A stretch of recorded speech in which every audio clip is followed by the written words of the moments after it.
Hi guys, welcome to my vlog. Dito na naman kami sa garden at kami ay mag-iihaw ng isda at yan na nga nagpapaapoy na si asawa ko para makapag-ihaw na siya ng isda madamdama at yan na nga besh tinudok tudok nan besh San Anto ins Arab Eugene ka ngayon at hindi ko amo na binibideo na pala ako mga besh nagtatali pala ako ng karayaman ng kalabasa.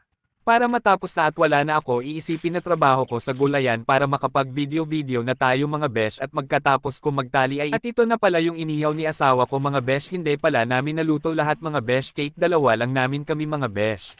Ito ni guys. At dito nga ay inaya na ako na kumain mga besh kaya dali-dali na ako lumapit at maupo at inayos ko na yun kakainin namin mga besh.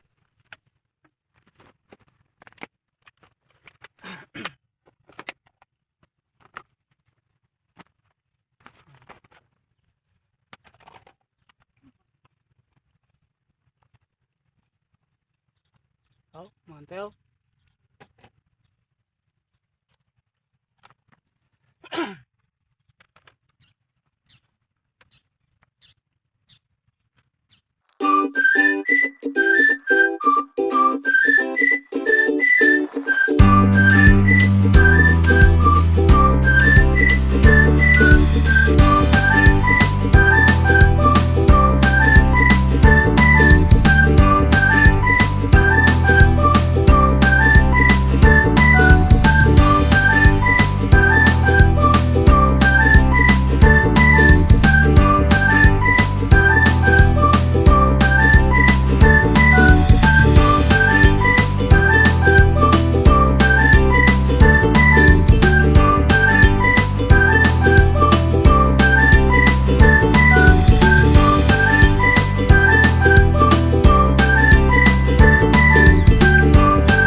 Mau dusunan rarawat sunang masyak.